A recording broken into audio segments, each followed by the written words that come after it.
But you know who's not taking a break? These players, because we all know what is on the line. If the JP9ers are able to take another game here, it will mean the elimination of Valhalla from the SPS. And that is not a fate that they want to deal with, especially after all they've achieved here. So let's see what happens in the draft for the second game. Agree, definitely. So far right now, we see the band wise coming in from JP Nanas, Phovius, Fanny, and Angela is out. Despite they were the one who actually had the Angela, I think there's a possibility they want to actually go in with another gameplay or another strategy here. But Valhalla, they decided to actually have the two Holy Trinity to be banned out, Suyo as well as Chip. The question is, are they going to actually ban out Jushin as well, or are they going to leave Jushin out and actually give that trap into JP9ers? Nope, it's instead they said nah, no Holy Trinity for the rest of the game itself. So out with Jushin as well. Yeah, Zusin can be pretty scary in the right hands here, and the Niners were already able to do a pretty good job when they just had heroes like Arlet and Cho. So giving away the Lantern Flare to them will make things a lot more difficult, especially since Valhalla would ideally want to create a bit more of an advantage for themselves right from the get-go. But look like Niners starting things off a little bit different by opening with the Khalid.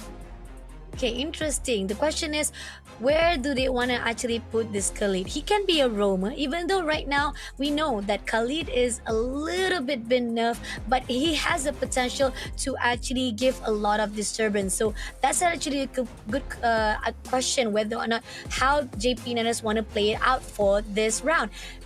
Matilda as the answer coming in from Valhalla is also a really good composition. I mean, they prioritize mobility wise. You know, when you have Matilda on the side, even though, yes, it was a little bit of risky or even a sad situation on them on that round number one, there was a lot of minimal mistakes that was done. That was why they were having a little bit struggle. But with Matilda as a combo, this could really be a good help for Valhalla as well for this round number two. Matilda is definitely a comfort hero for the side of Valhalla and is getting a lot more attention now because of the heavy focus on the meta towards the early phases of the game. If paired with a hero like Hilda, I do wonder if Khalid will be sufficient. And then we also get to see our first Hayabusa of the day here. Max is quite comfortable on the hero, but when you have so much healing and durability in heroes like Hilda nowadays, I really don't know if he's going to be able to chain kills easily. Oh, that's true. Because when it comes to mobility wise, yes, Hayabusa has that. You can definitely go in and out of team fight as you need it. But with the help of Valentina, I think that could be a good potential coming in from JP Nanes. I mean, you have a roamer, yes, you have something to disrupt any movement coming in from Valhalla, even with the risk of meeting off with Hilda. But you got a baseline damage as well here by the side of JP Nanes. That could be interesting. But Valhalla responded even more better with having Harith on their side. Okay, so they take the Harif away and abandon the ton. If they want to continue down that path, then getting rid of Lunox would be a good idea as well, since that is usually going to be the counter in lane. But then you'll also have to worry about things like the Irritel. And besides that, the Gatot Kata is actually still open and is commonly used to counter Harith because once you see the Zaman Force drop down, you just plop the Avatar of the Guardian on top of it and you can no longer use his Zaman Force to actually do damage. So those are all things that Valhalla has to consider with their final ban. Interesting. Valhalla, they still have the one and only XP that has to be covered up, and I like the fact that how they know how to counter it out really wisely. JP9ers picking off Vexana immediately, just making sure that they will be able to hold off any of AoE that is necessary. But Bruno also been banned out by Valhalla. It's very interesting, and Alpha also been banned out, giving at least less of the pool wise of heroes here for the jungler of Valhalla. If they're banning out Vexana and Alpha, it does feel like the Niners might be considering the Gatot or the Hylos, since, as you mentioned, this Khalid can still be flexed. Valhalla, though, will have first pick. Let's see what they'll go for. They're still going to be looking for their mid lane and jungle.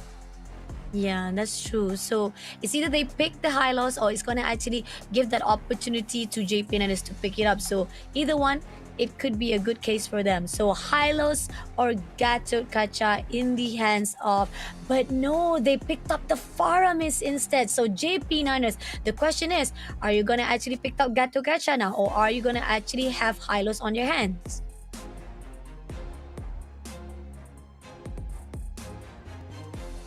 And I think we're actually losing Stuffa. Are you there? Are you still there, Stuffa? Oh no, I think it's actually a little bit stuck. Okay, you're there. You're there. Yay! Okay, You're I'm back. back.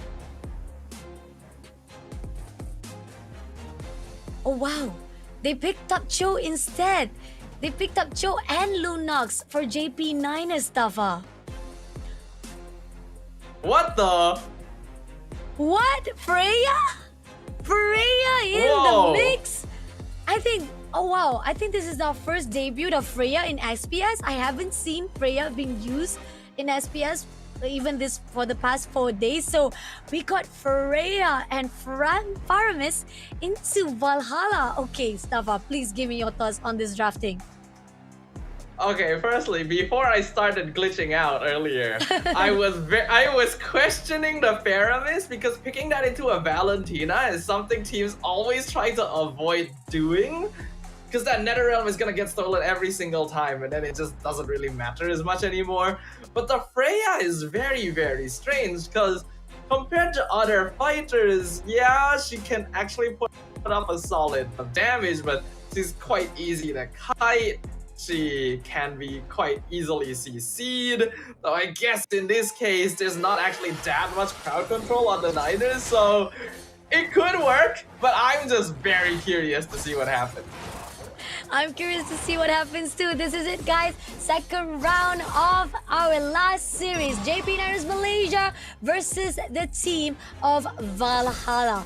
Now, this crucial on the early game itself. We are going to see that definitely Razi will be a disturbance. He's going to be a nuisance here to catch it off. But RA can be seen here to make sure that he can guard up Panha easily. So that's not going to be an easy way out for JP Niners. But then again, they look like they are hungry for blood at the mid lane, but it's not going to be anything. As Zakuri, we do see Razi try to push away. High in the bushes also getting some damage here. Not going to be enough though, but they pull away just in the nick of time, and still it's just a short-term fight between them. Yeah. So I don't see too much happening early to force it. It is most likely going to be Valhalla, because if they're able to get started with a bit of pressure, Hilda, then it would be a very good thing for them.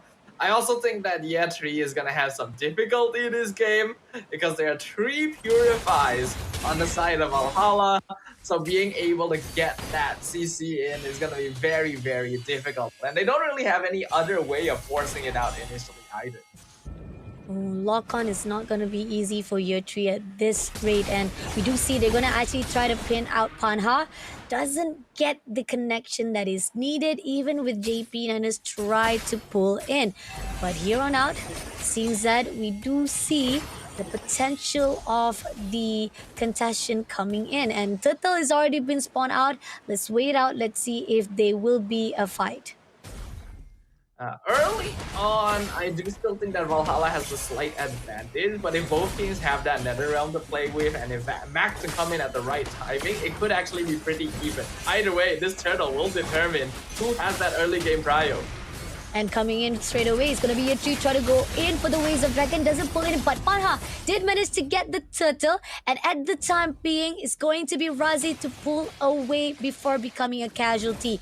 Not gonna be able to do anything. It's just gonna give a potential to Valhalla to stake the tag, but resources currency-wise still in the hands of JP Niners. And Max try to go in for the shadow kill, doesn't manage to connect the dodger set. Just try to slow in to the side of Mob 100, but they are doing their best to just hold down the fight for now.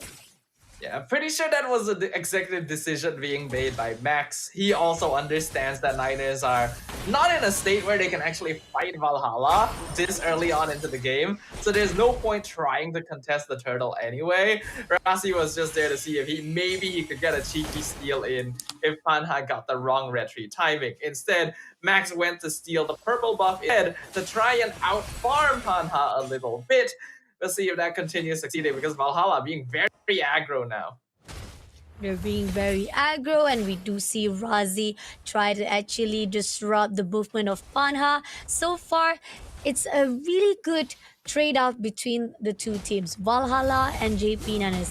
Currency-wise, still in the lead for JP Nanas, but it's not really a big disparity. Year 3, try to push into array, not gonna be anything. Just gonna allow the time to just move slowly and surely.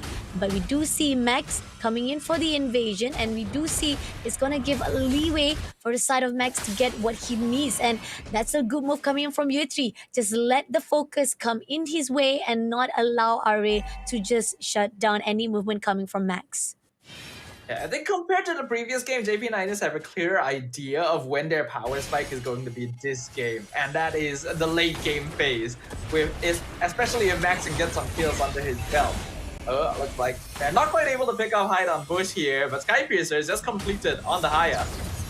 They just try to go in for the Wizard Dragon to the side of Secret, but doesn't manage to connect the thought. And even so, right here, Turtle is going to go in for the contest already. Valhalla already got the first one. Let's see if JP Nadas will do that. But at the same time, right here, Year 3 is already contesting in the side, and they managed to steal away Max with a shadow kill. Great job coming in, and not only that, we do see a push coming in from the bottom as well. That's a really good market decision making. But at the same time, Ari takes down Razi immediately. A trade-off that was needed to the side, but at the same time, they're overlooking to Max. Max move away as quickly as possible before becoming a casualty, but the win is at both sides at the moment right now. Valhalla trades 2 kills, but at the same time, JP Nanas gets the turtle and gets the push they want. Yeah, I think it's actually a fairly even trade because Valhalla traded kills for the turtle, and both teams did end up getting a tier 1, but now they're going in for the push straight away. Panha getting a lot of damage. They shut them down just a little bit. Loliel takes down Secret immediately. Panha under mix airborns immediately. Hide and the bushes did manage to trade off Loliel, but Razi shuts down Panha immediately and leaving Amy Max to shut down Hide on Bush. But at the same time, he gets RA. Zaman Force been put down only for him to defense. Double kill from the Max, and Razi want to go in for more, denying Mob 100 to give a little way for the side of Team Valhalla because they want to get it done. Great decision making from the Niners right there. They saw that Valhalla pushed way too far into their jungle and actually made the decision to NetherRealm first. Usually in a Valentina versus Faramis fight, you want to be the one NetherRealming second so that you can catch your opponent off guard and have the health available a little bit longer. But in this case, because Valhalla goofed up so heavily, the Niners were able to do really good damage to them to immediately start off the fight. Loliel unfortunately went a little bit out of position, got caught out, otherwise it would have been much cleaner, but Max is the true winner of that one because he is way ahead in terms of gold now. Now they got the turret and they're gonna go in all out to Panha. Did try to go in for the Wizard Dragon, didn't manage to steal it, but it seems that Zaman Force been put out. Hide on Bush takes down Razi, and that's gonna be an opening for the side of Valhalla. They push away JP Nanas immediately, and we're gonna actually have a little bit struggle here, but okay, we're finally back into the scene. We do see the fight continues on as they try to push to Valhalla, but still, it's a trade that was won by Team Valhalla themselves.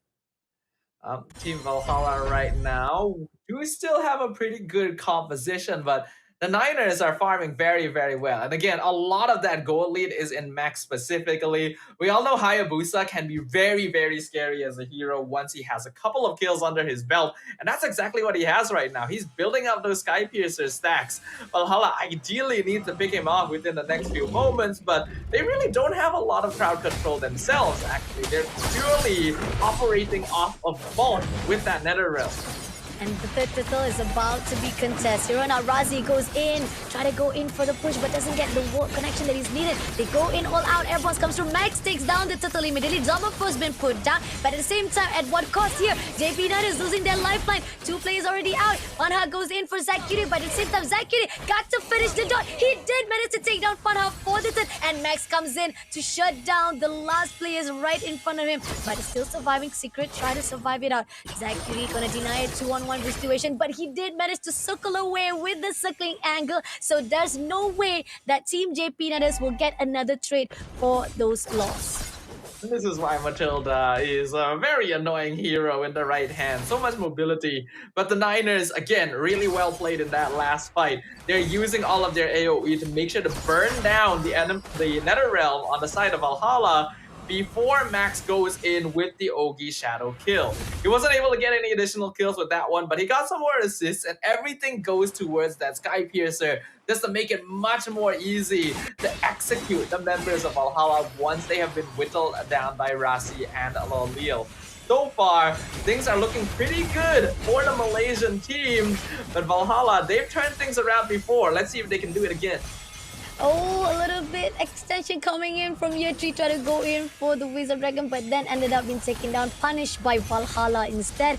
But at the same time, right here, still is just a tied up for both sides of Valhalla versus JP Niners. Razi gonna actually go in for the roam, spots the information he needs, he moves away as quickly as possible, and then allowing Max to do as much resources that he needs it. But at the same time, this is going to be 20 seconds on the clock for the Lord to be spawned out. And here, they try to chase RA first of all. But looking at how Valhalla is moving, they're allowing those movement to be denied because they're sticking together as glue. Speaking of, in the mid lane, we can see Max finally revealing himself here. Wants to set up for the Lord, since it did just spawn. Valhalla actually in a sticky spot. They're going in for a fight. Everyone comes through, and this is where the fine line of Brazi takes down Secret immediately. Hide on the bush, did manage to trade off with Zaman Force, try to slow things down, but Panha managed to connect the dot, but Max comes in with a shadow kill, takes him down, but at the same time, at what cost with Zach Cutie, managed to shut down another kills, but here Valhalla leaving only Hide on bush all alone, and Zach Cutie wants to get it done. Hears him out immediately with the last hit, and it is going to be a team wiped out of Valhalla in the hands of JP Niners, and Max can already get this lot to the side of JP Niners so that they can push those waves into the territory of Valhalla. There's a lot of confidence showing on the JP Niners now. They are reaching the stage where they can very comfortably out macro Valhalla. When you have a Matilda Faramis combination, it's very powerful in that it allows you to keep the fight going. Unfortunately, it also means that you want to typically fight as a team. And Valhalla as a team like to go as a 5 as well. Because of that, they're missing out a lot on map control. Niners are able to farm more parts of the map more safely since they know that Valhalla will typically be together and they won't be at too much threat if they're separate. And we can even see they're starting to invade and steal away all of Panha's jungle camps and buffs as well. The Vice Grip is closing, and the Niners have turned the hourglass on their opponents. Lord is marching in. They already clear out all the waves in. Now let's see if the wave is going to be successful. Looking for a way in. Metal turret will be the first one to be destroyed, and it seems that they're going in for it. Rays of Dragon pull him off. L'Oreal takes him down immediately, and that's going to be opening. Zaman 4 has been put out, but it doesn't lock anyone. Unfortunately, did manage to score away. Razi will be not denied of those casualties, but at the same time here, Lord will be immediately shut down. But Team JP Niners, they know this is the opening. They cannot deny it any longer. Looking for a way in, and Panha has been spotted out. Shadow kill comes in. Can he connect the dot? He doesn't get the kill he desired and had to pull away, but he comes back alive. He goes in for another hit, but doesn't manage to get a kill. But ended up Hide on Bush is the one who punished the extension of time that was given by JP Niners. JP Niners wanted to go for the end there. Unfortunately, RA actually throwing his body to cut the minion wave down bottom, slow down the push by forcing the Niners to wait for another minion wave before they could actually get the bottom inhibitor tower.